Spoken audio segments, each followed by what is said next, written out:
welcome back to Athletic Everyday, day number 29. Today was a jump day and there were some reverse step-ups, and that is pretty much the entirety of the workout. The program does suggest to do push-ups and pull-ups after this workout to get a little bit of upper body volume in, but I thought it's best not to do that since I train upper body every other day of the week and I did bench press, muscle ups. I do bench press or overhead press every single other day, so it makes sense not to bother with these upper body movements. So the program was just to warm up a jump session, which was the bulk of the workout, and then it moved on to reverse step-ups at the end. It was not the best jump session today. For some reason, I just wasn't explosive. I wasn't feeling particularly explosive. I mean, I don't think I've actually had a single good jump or dunk day apart from the first day I did the program. I think it's still just my body getting used to the adaptations of doing a jump program, and I just suck at jumping. I'm not particularly good at jumping with the basketball.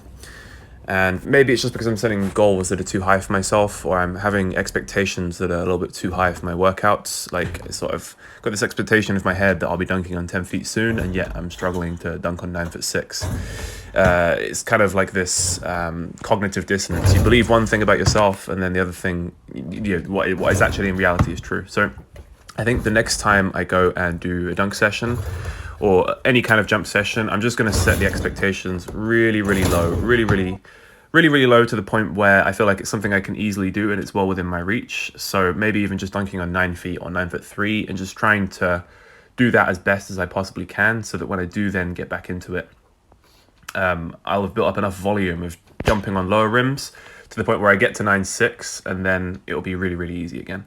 It's just like with lifting weights. You don't want to lift too high of an intensity too soon. You want to build up a decent enough volume and a good amount of work capacity with the lower weights before you then increase and then go up to the higher weights. And then that way it becomes a lot easier. And I don't think it should be anything different with jumping and dunking.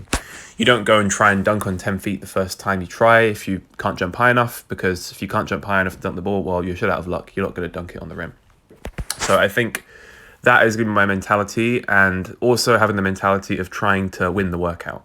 Trying to make sure that at the end of every single workout, I feel like I've won. I feel like I've achieved something and I've succeeded, because after this workout, even though I got a couple of dunks on 9'6", I failed probably grand total of at least 20 times. I missed so many times and I was getting incredibly frustrated with myself having missed them.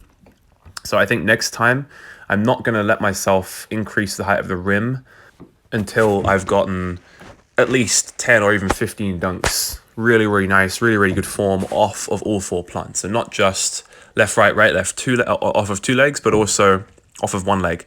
Because I feel like that could be what's limiting me with my jumping. If I can learn to jump better off of one leg, which is my biggest weak point, I really suck at jumping off of one leg, and I can do that really, really well off both legs, then I think that will have a big improvement on my jumping technique and my overall jumping capacity. And then I finished up here with some shorter range of motion Nordics so that I could get used to doing the full movement without having assistance. And yeah, that's pretty much it for today, and I will catch you in the next one.